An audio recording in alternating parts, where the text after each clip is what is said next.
Well, we may save some money there, but outgoing Secretary of State Mary Herrera is about to spend a lot on something that is raising questions. She plans to print thousands more copies of the Blue Book, the state publication that lists facts about New Mexico, including who the elected officials are. But many of those elected officials, including her, will soon leave office. What's she up to? Here's Kim Holland on special assignment. Secretary of State Mary Herrera, who was soundly defeated in the election earlier this month, is in a hurry. What's she trying to do before she leaves office? To immortalize herself by printing the latest version of the New Mexico Blue Book. It's a bound copy of the state's facts and figures. Almost everything about the state is in here, like the official bird, information about lawmakers, and photos of Herrera and her staff. It's not a book that's people are holding their breath to read as it comes out. But with just weeks to go before Herrera hands over power to Republican Diana Duran, Herrera is rushing to print 5,000 copies of the 2009-2010 Blue Book.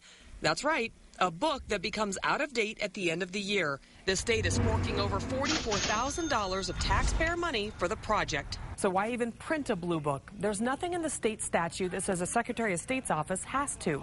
Representative Larry Larrañaga, who is a member of the House Appropriations and Finance Committee, says printing the Blue Book just days before the end of the year is irresponsible. Well, I'm dismayed that the Secretary of State would take that action at the very close of her administration when we could be looking at saving money and helping the next administration. We wanted to talk to Herrera about the Blue Book, and in fact, we had an interview set up with Deputy Secretary of State Don Francisco Trujillo. That is, until Herrera canceled it. We were hoping to meet with you this morning, and then we got an email from Ms. Herrera saying nobody would be available, and we just need to talk to you. This is a publication that the taxpayers are paying for. You're a public official. We need to talk to somebody on camera. Nobody returned our calls. Through an email, Ms. Herrera says the Blue Book is a tradition that dates back to 1917. Even though it's available online, hard copies are necessary for schools, libraries, and for archiving, she says.